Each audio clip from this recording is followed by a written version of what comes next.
Hello and welcome back to Classic Vinyl Podcast. Of course, we're here to do another song today, and I'm one of your hosts, Justin. I'm here with my co-host, Tyler. It's all right. Yeah, it's all right. It's all right. Go ahead and give it to me. Yeah, take me through the night. So today we're going to do Tom Petty and the Heartbreakers and their first single, Breakdown. Let me give you a little history on Tom Petty and the Heartbreakers. So Thomas Earl Petty was born on October 20th of 1950 in Gainesville, Florida. Of course, he's probably the most well-known member of Tom Petty and the Heartbreakers. I mean, they are named after him for all. Yeah, probably the most popular or most famous person from Gainesville, Florida, too.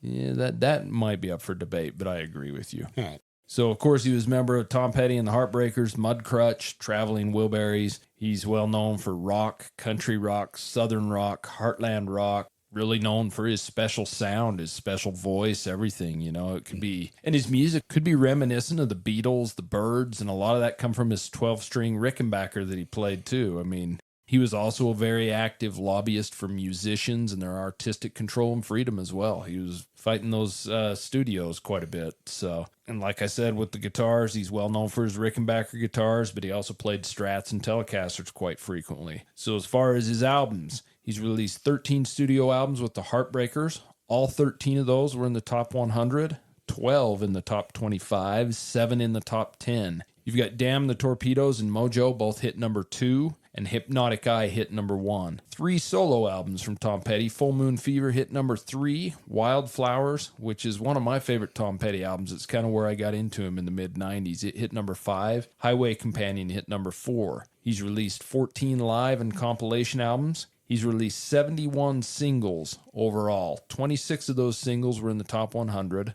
35 in the top 20, 26 of them in the top 10. You've got The Waiting, You Got Lucky, Jammin' Me, I Won't Back Down, Running Down a Dream, Free Fallin', Learning to Fly, Out in the Cold, Mary Jane's Last Dance, You Don't Know How It Feels. All those songs I just named all went to number 1 on the charts. And Don't Come Around Here No More. That's not on that list. No, but I have nothing to contribute. Fair enough. Okay. So he's also released 3 albums with the Traveling Wilburys, and famously they had George Harrison, Roy Orbison, Bob Dylan, and Jeff Lynne, along with Tom Petty. All 3 of their albums hit number 3, number 11, and number 9 on the charts. 5 singles with the Wilburys. Handle with Care, End of the Line, and She's My Baby. All 3 of those hit number 2 on the charts. So he had 2 albums with Mudcrutch. And Tom Petty and the Heartbreakers were inducted in the Rock and Roll Hall of Fame in 2002. He's also acted as well. Most notably, the Kevin Costner movie, The Postman, he was in. He's been in The Simpsons, King of the Hill. So he's done a lot of that. But unfortunately, he died on October 2nd, 2017 of an accidental overdose. And he had some major pain issues he was taking medications for. And so it's unfortunate, and I was telling you this before we started recording, is he's the one artist that I easily could have seen, and I had a couple chances, and I never did, and I kind of kicked myself for that. We always take it for granted, don't we? A little bit. He's one of my favorite artists. I really like Tom Petty, I do. Rest in peace, Mr. Petty. So speaking of the Heartbreakers, which were doing their first single, Breakdown, they make it up of Tom Petty, of course, on vocals, guitar, bass, harmonica, keyboard, Mike Campbell on lead guitar, rhythm guitar, bass, keyboard, backing vocals, Benmont Tench on piano, organ, keys, backing vocals, Ron Blair on bass and backing vocals, and Stan Lynch on drums and backing vocals. So before we get to the song, what is your history with Tom Petty, and more particular, this song, Breakdown? Okay, so Tom Petty, I would say I got introduced to him with Free Fallin' back in the 90s. And I mean, it was a huge hit. I love Tom Petty music, love his songs. I was probably introduced to him by a good friend of mine from junior high that I think I've told you about, Roommate Glenn. Yeah, Roommate Glenn. He introduced me to a lot of the classic rock that I had any experience with prior to Justin. This song, I've heard it on the radio. I've heard it passively. I've heard it in your office, of course. This song gets a lot of play And so I'm pretty familiar with it, even actively listening to it. Just because it's Tom Petty, I really like Tom Petty music. That causes me to listen. It makes my ears perk up when it comes on the radio, right? Yeah, and generally we do a lot of songs that I'm introducing you to for the first time or you've only heard passively. But I didn't want to bypass Tom Petty, so we're going to listen to some Tom Petty today. And I'm glad we did. So you want to get to the song review? I do. And now it's time for the song review. Okay, so Tom Petty and the Heartbreakers and Breakdown. This was the first single released by Tom Petty and the Heartbreakers off of their self-titled debut album. This was recorded at Shelter Studios in Hollywood, California, and produced by Denny Cordell. The song, of course, is written and sang by Tom Petty. It was released on November 17th of 1976. The B-side was a song called The Wild One. Now, initially, this song didn't do very well, but the band had been really working on touring a lot and getting their name out there. And after they'd done that for quite some time, they re-released the single in October of 1977, and it reached number 40 in the US, UK, and Canadian charts. All three charts it reached number 40 on. Wow. It's kind of crazy. We're normally talking about how a song hits 3 in the US and doesn't chart in, in the UK or whatever, but kind of funny that it hit everywhere. And I think, not that this is an indicator being their first song, but Tom Petty is very universal music to me, very 60s and 70s reminiscent, and he never really changed up until the day he quit making music. And it's kind of important when you have artists like this that can be that strong, and it doesn't matter what genre they fall in, they still make damn good music and are popular. But when the song was re-released, it actually had a different B-side. It was a song titled Fooled Again. One funny thing about this song is the distinctive guitar lick that was put on the song by Mike Campbell. Everybody knows it. It was originally on the end of the song only, and there was a singer-songwriter named Dwight Twilley that convinced Tom Petty that it was a good lick and it should be used throughout the song. Tom Petty really thought that was a good idea, so they come in and re-recorded the song. That was definitely the right call. Yeah, I agree. That's what makes this song very, very well known. I think everybody knows that guitar lick. So the first time that they released this as a single, it only had that lick at the end? No. So the first time they recorded the song, it was about 7 minutes long, and it had that lick at the end. They did not release that version of the song. When they went in and re-recorded it with that lick, they cut it under 3 minutes for the radio play. So, and that's really what brought the popularity of this song. Yeah. And the song's pretty easy to figure out what it's about. You can hear all the lyrics. The song is basically about the singer being in a very toxic relationship and wanting it to end. Go ahead and give it to me. I always thought that meant something else, but apparently he wants it to end, Yeah. He's asking for her to, write him off, I guess. I'm guessing so. This is a standard girl done me wrong style of song, which is very recurrent in Tom Petty's songs. Yeah. I mean, it is. Don't come around here no more. Yeah, so and I probably in about anybody's songs, if you really think about it, Sure. love gone wrong. Yeah.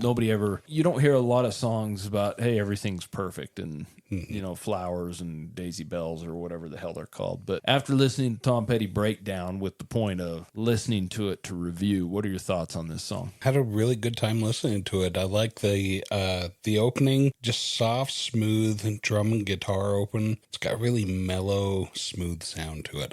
This is something that it has the refinement of the 70s that smoothed out a lot of the tinniness of the 60s, a lot of the rough and rugged. Boy, Tom Petty's got a beautiful voice, and it fits so perfectly. He's got so much of that anguish. You say he's got a beautiful voice, but I wouldn't consider Tom Petty's voice beautiful. I think it's perfect for what it is. I mean, he's definitely got that nasally style voice, almost Dylan-esque in a way, but I guess beautifully perfect. It's like looking at Van Gogh artwork, right? It's not the cleanest, it's not the most polished, but there's some, it's just so loaded with feeling and so loaded with so much emotion that it fits so perfectly. And it's that which I find makes it beautiful. And I 100% agree with you. His voice is what makes him so popular. One of Tom Petty's songs on, but he's not going to be the most perfect singer in the world, and it's good that he's not. Yeah, because he's a tortured singer. He's not a beautifully refined and pleasing to the ears singer, but he's a tortured singer, and that's what resonates within us. Is he puts in his voice what we feel in our hearts when we're going through what he's going through, right? Yeah. And that's what's so beautiful about it. So I'm glad we had that discussion. His lyrics in this, it's okay if you love me, it's okay if you don't, but you can break down in front of me and I'll be here and stay with you. So I'm turned around a little bit because every time that I've heard this song, and like I said, I've listened to the song actively, even, just hear what he's saying. So to find out that this is him asking for the relationship to end, like, hey, fine, do it, break it off with me, that shocked me because so much of what I hear him saying in the lyrics is bring me your troubles, bring me your emotion, bring me your feeling, go ahead and break down in front of me. And I promise you, I'm going to be here with you throughout the whole night. I'm not going to leave you. And see, I hear it as different. I hear him as being pretty non-committal to anything. It's all right if you love me. It's all right if you don't. Go ahead and break down. Go ahead and give it to me. It's almost like he doesn't care and he kind of wants it to end. But I see your point too, but that brings you into the point of, everyone has their own interpretation of lyrics. And I've said it before. It's not as important as why they were written and what that artist was saying, because once an artist releases their art, I think then it becomes open for interpretation. Yeah. And that's what makes it special. And I think it's funny that we can be talking about songs. This might had nothing to do with either. He could have been singing this about a teddy bear. Well, even so, I'm really inclined to agree with you that he's like almost on the verge of apathy. Like, fine, do whatever you want. Yeah, that's what it seems like to me. And the reason I say that is because listen to the way he's singing it. Listen to the way he's saying it. Listen to what his voice sounds like. Listen to the music, what the music sounds like. The music in this is really laid back. Like I said, real mellow. Well, it's mellow, but it's not, because it goes, some of those breakdowns and stuff, it does go kind of heavy. And you get the heavy guitar in it, and it's a perfect, quiet, loud song, which I like the juxtaposition of those two. Yeah. And so he very well, I can see him being like, okay, you're just nutty. You do whatever you're going to do. I don't care anymore. Right. And like he's accustomed to the violence of it. This song really captures that in a way that opened my eyes. So that's kind of the fun thing about actively listening to these songs for the purpose of reviewing and critiquing, is that it shocks me every once in a while. They'll hear a song that I've heard a million times before, and then I see it a different way. I hear it a different way. Strikes a different chord with me. That makes the ride all the more enjoyable. That's what makes this podcast so enjoyable for me. I look forward to this every week. So what are your thoughts on Breakdown? Well, this is a song I really enjoy, but I think the two things that make this song what it is obviously Tom Petty's vocal. It's got so much passion in it. You can feel what he's singing about. And the other thing that makes this song is the guitar throughout. Mike Campbell on the guitar, and that very recognizable guitar lick on this, and the other licks he plays in this are amazing. I think those two things make the song. But like you said, it starts off with the drum intro, then into the piano, then it gets into that recognizable riff. The bass in it is really good. The lyrics are perfect. I really enjoy that recognizable guitar riff, but the guitar in the choruses is perfect. Mike Campbell is a pretty damn good guitar player. And not many people think of Mike Campbell from Tom Petty and the Heartbreakers as up there as the best guitar players, because even though Tom Petty's music is guitar driven, it's not heavy guitar most of the time, but Mike Campbell's a hell of a player. I really like the heavy, the light sound you hear in this. And then you've got the Heartbreakers singing the oohs and the ahs and the stuff in the background, which I think add to the song. It's a very short song at under 3 minutes, but it's very strong. It's very powerful. And I think there's a reason this was a hit off the bat and kind of propelled this group into what they became. The one thing I can say about Tom Petty is he is the one artist that, starting at his first album going to his last album, I don't notice much of a difference in him. Whether it's the Heartbreakers, whether it's his solo albums. Like I said, Wildflowers was the album that got me into Tom Petty. I'd known his hits, but She's the One soundtrack, which is made mostly of outtakes from the Wildflowers album, was one of my favorite albums too. I love this guy. I listen to all his albums. I think he's an amazing artist, and it's just a shame he isn't around anymore. Yeah, Tom Petty is who he is. Yeah, I agree. So do you want to get the song rating? Let's rate it. Song rating. Okay, if this is your first episode, our rating system is pretty simple. I will break it down for you pretty quick here. 0 to 10, 5 in the middle, 10 being excellent. So that I'm going to give this song a 7. After discussing it, I'm glad that I rate these before we discuss it because I probably would bump it up by a point or two. I think that'd be the case. I don't think you've ever said that after we've discussed this, I should have rated this lower. No, I don't think so. But I mean, it's one of these things where I'm like, after listening to it, I'm like, I like Tom Petty, just not that much. But now I'm thinking, no, I like him even more. So I am so sorry, Mr. Petty. Please send your ghost to haunt me and, sing all of your favorite hits because I can't get enough Tom Petty. You're a great performer on this side and that side of the deathbed. We miss you. Where do you put this one, Justin? This by far isn't my favorite Tom Petty song, but I like it. I rate this a solid 8, and it felt real good listening to this song. So we've got a pretty good system down here, and it really being a later song, and we don't listen to a whole lot of songs from the late 70s, but it's mixed better than the 60s songs. It sounds thicker, it sounds better, but it's a very solid song, and 8 for me. Great song. Yeah, that's more of where it belongs. So that's Tom Petty and the Heartbreakers with their first single, Breakdown. If you have any questions, comments, or concerns, or have a song you'd like us to rate, please send those suggestions to classicvinylpodcast@gmail.com. And like always, me and Tyler really appreciate you listening to us. It means a lot to us. Yes, it does. Until next time, we'll see you later. See ya. Thank you so much for listening to Classic Vinyl Podcast. And don't forget to subscribe on Spotify or Apple Podcast or wherever you listen to your podcasts. Follow us on Instagram at Classic Vinyl Podcast for updates and also share us with your music-loving friends.